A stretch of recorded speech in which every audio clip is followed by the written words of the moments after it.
Hey y'all, we are back with another video. I am your girl Ash. If you are new here, welcome to all my oldies but goodies. Welcome back. Thanks for always coming in and checking out your girl. To my newbies, catch a couple of videos, stick around for a little while. Hit that the subscribe button if you see what you like, if you see what you like, or if you see anything you like. Forgive me, I'm a little tongue-tied and all over the place this afternoon. Like, I don't know what's going on. Like, I feel like even parts of this show was just like going in over my head. But we're going to work it out. We're going to get to it. So let's go ahead and get started. We are about on episode, where we at, y'all?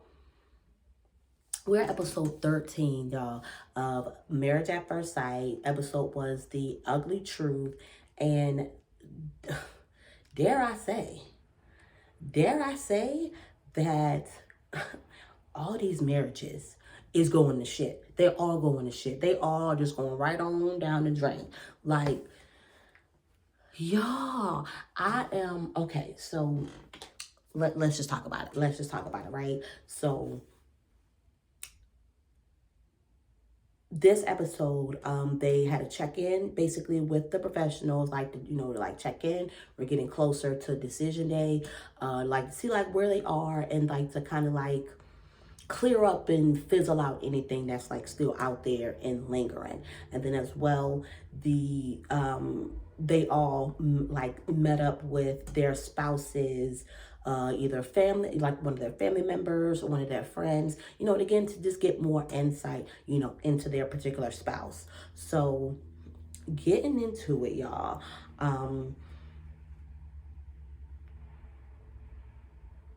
I don't know, y'all. I feel like this recap is probably not going to be as long as the other ones necessarily, but I definitely still want to give y'all, something or whatever from this episode. So let's, Morgan and Ben, let's go ahead and just get them out of the way, because first off, I'm glad.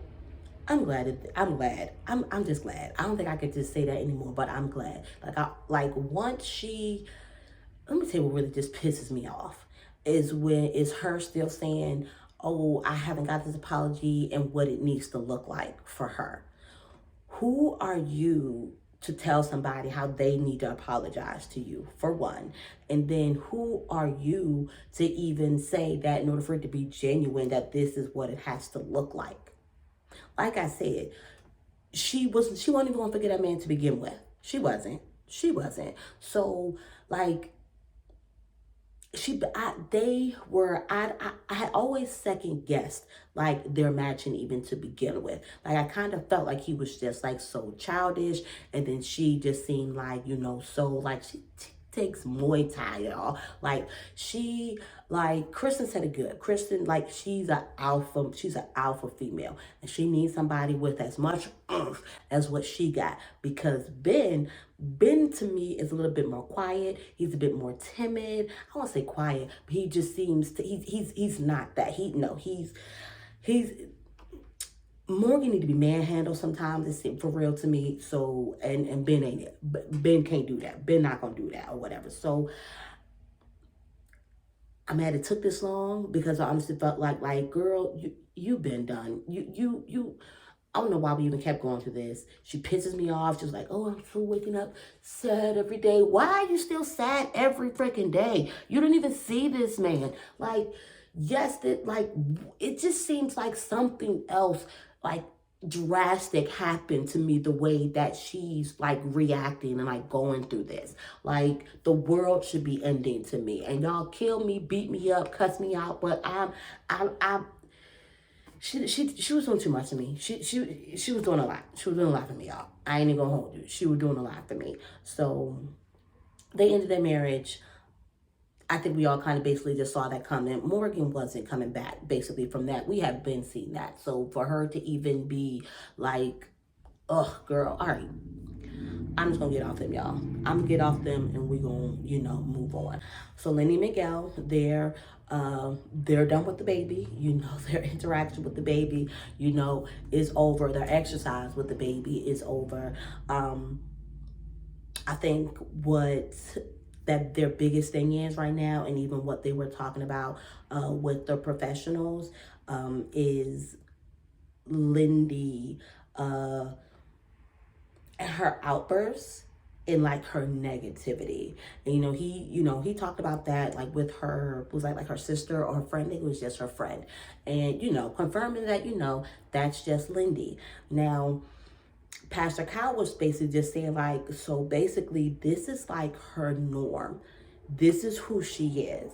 Is this something that you can deal with on a long-term basis? And I don't think I don't think, like, they're good. They're so good together. They really do seem like a good fit. If nobody else, like, it seems like maybe they could. But this thing keeps coming up for Miguel, I feel like. And I honestly, I don't know, y'all. I don't think he's going to be able to rock with it. I don't think he's going to be able to handle it, long term. It seems like a lot for him. And maybe he is, maybe even underestimating himself. But I don't know. I don't know. Right now, for me, I have a question mark just for them right now. Just a nice little question mark, because I don't know. But I feel like if nobody else, they would be the ones. I feel like decision day, I feel like they would still keep it going. Like stay married and still try to like work it out. By the reunion, I won't be surprised if like they're divorced and he realizes, yeah, I can't deal with this from Lindy, and that be that. So let's see, who else? Who else we getting into this week, y'all? So,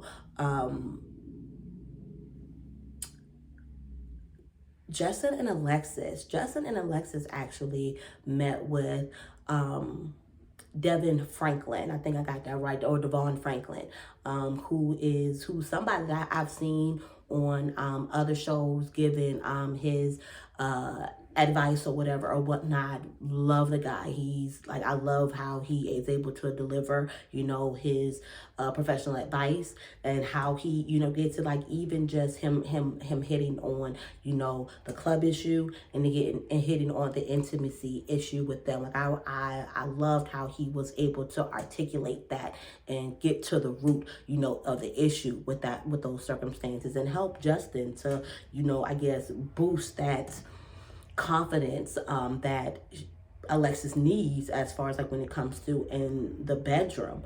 I'm upset because I want to know specifically what it is that, because when they were sitting at the what's the name and they were talking about, I just need you to do it, and even if you're uncomfortable, or maybe that's just it, maybe it's just initiating it all in German, which is like, I'm dominant, I can be dominant, it just needs to be reciprocated. And I'm just like, well, what?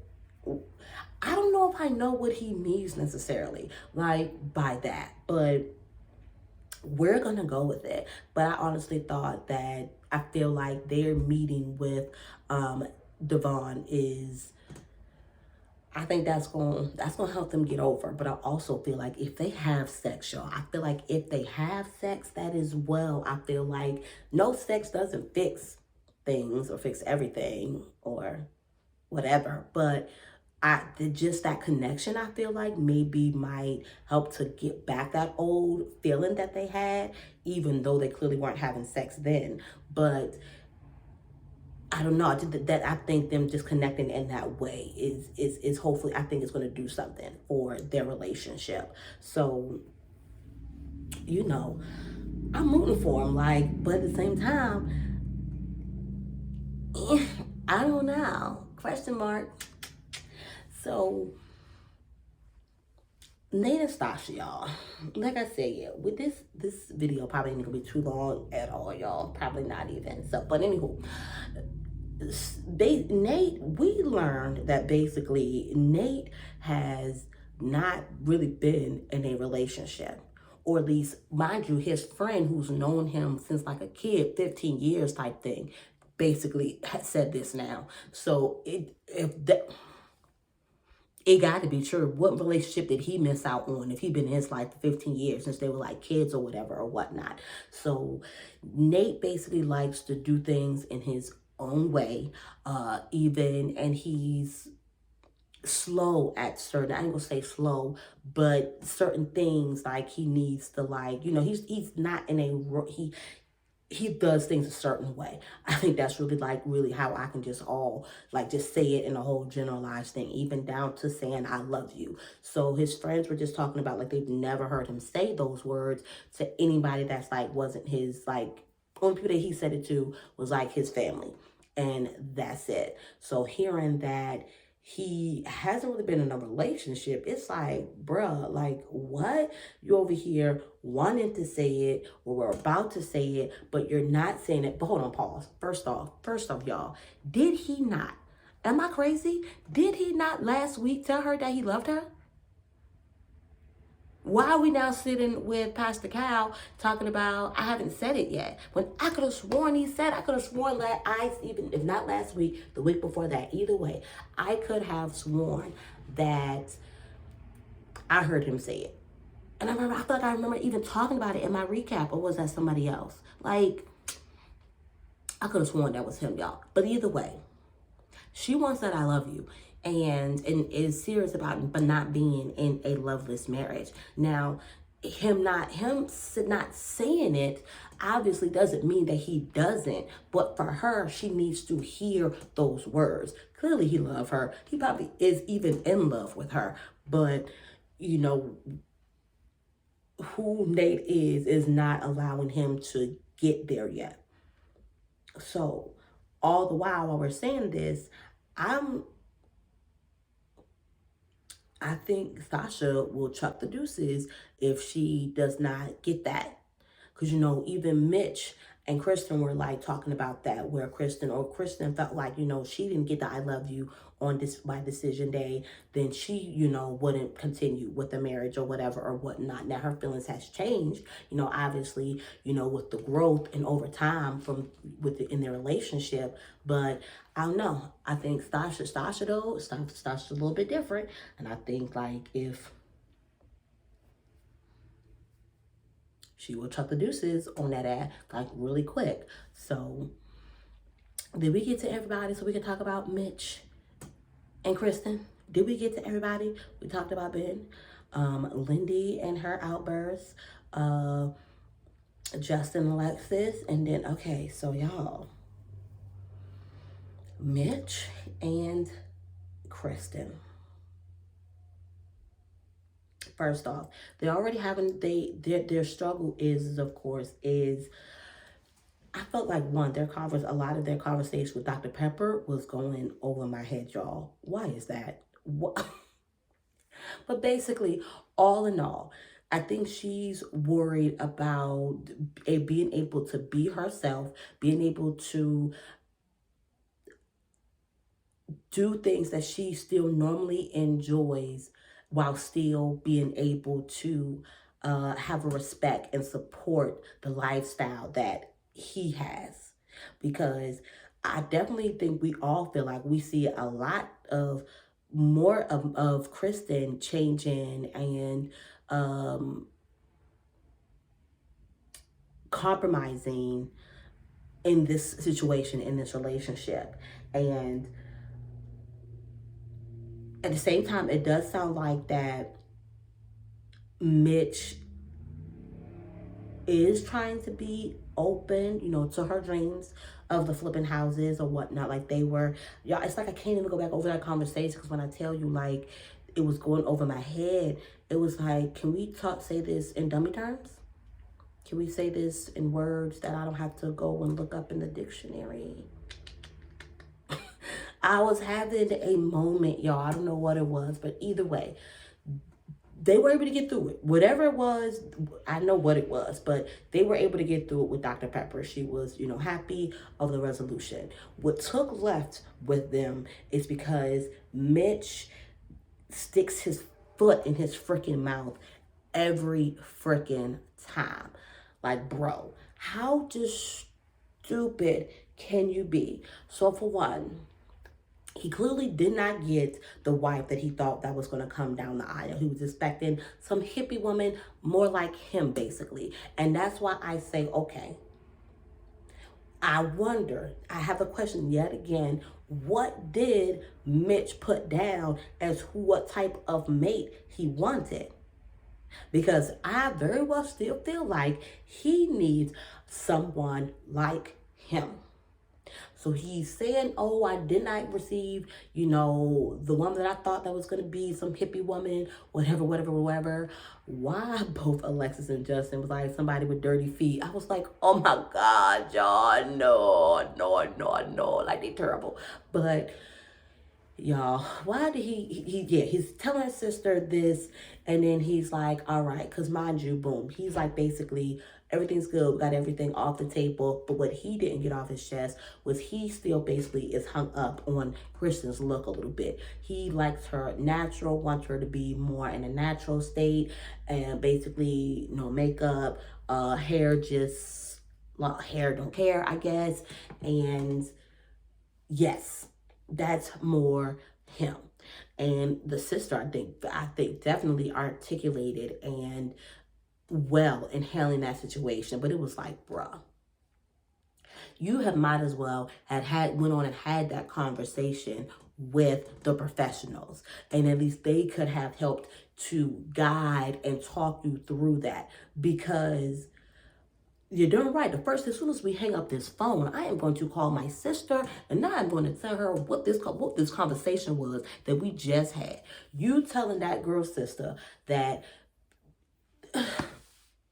and so now we're back here on basically this whole attraction, type thing. And damn right for Kristen being mad and pissed off and fussing him out, because, sir, are you kidding me? This was something that y'all were dealing with at the beginning of y'all marriage. Everybody, including the professionals, thought this was something that y'all got over. And then you're kind of basically like, sir, I agree with Mitch and I agree with Justin Lex, though. I don't think Mitch knows what he wants. I don't think he knows what he wants. Like, y'all. And also, but she kept saying, I'm done, I'm done, I'm done. I was like, oh my God, like, is she done with the marriage? Is she like done? Is this like she don't want to do this marriage no more? Like, I thought like she was calling it quits, like right then and there. And that alone, I feel like has definitely took a shift in their relationship. And I'm really like, they ain't gonna make it. They're not gonna make it come decision day. I like Kristen is slowly but surely choosing her every day, and I feel like the more she chooses her, and he's giving her more reasons to choose. She should be choosing her to begin with, but he's not helping his own case basically. So the more he keeps with his ways, I don't know, y'all.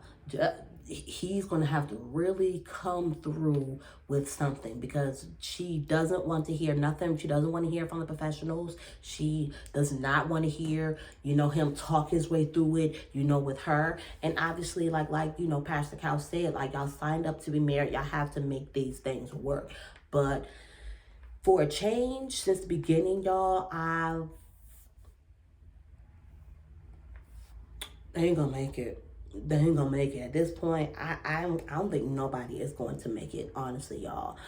Next week, is when like they have like their last like hoorah all together, and they all go and go to like a vacation, some not too far away, but like a staycation like type thing or whatever.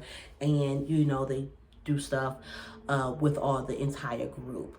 So definitely sorry, y'all, that this wasn't too long, for a change. Like when the professionals kind of like come in and like do their thing, it's like I feel like a little bit I might be stepping on their toes. Like we really addressed pretty much everything that they talked about as far as like what their issues are and where they are. So Mitch took the cake. Mitch just took the cake with this episode this week. It's kind of like almost like he's overshadowing like even what the other couples got going on, because I've been so just fixated on just what they have going on and what his stupid self like did. Like, bro, like you continually like keep like just like breaking down this woman's confidence, and it hurt to like hear even Kristen say that, like, you know, I came in this a full woman, and now like he's done nothing but just like it was everything. It was just like, yes, Kristen, just say it. Even you can, and even just not even in a stern, respectable way, just like, I'm not having this shit today, professionals. Like, that's no, like, no, no. And like, even she's like, apologize. And I think Dr. Pepper like apologized. She's like, you're not the one who needs to apologize to me. He is. And he doesn't apologize. And his stupid self, what's crazy is like, okay, he don't even remember saying to, I guess, some of the other castmates that, like what like he wanted, and or like what he, I ain't gonna say like what he wanted or what he necessarily like liked in the female. We all knew from the jump, us as the audience. So why would you not think that you said this to other people? We heard you kept saying, I can't wait to see her in her natural state. I can't wait to see her in her natural state. Yes, you said it. Yes, you said it to them. Now you're caught up eating your words, talk about you're being blindsided. Like, bro, what? What? Y'all, I'm getting out of here. I'm getting out of here. I'll see y'all next week. I'll see y'all, not even next week. I'll see y'all this week. Because I'm late with this video, putting it out. But it's okay. It's okay. I'm trying, y'all. I'm trying to do a little bit better. I'm trying. You know, I know a sister girl be working hard. So definitely, like, get into that though. Like, get into my life, y'all. Like, I have a vlog channel. Go check that out so you can really know like what's going on with me, and why sometimes like I don't be on time with these videos. Like, y'all, I basically work like almost 2 times a day. So before, like, basically before the kids get out of school, and then like at night. So that sometimes can like impact like me doing recaps and stuff like that on time at least. But we're going to do better. We're going to get better. I hope you like this video. Give it a big thumbs up, and see y'all in the next one.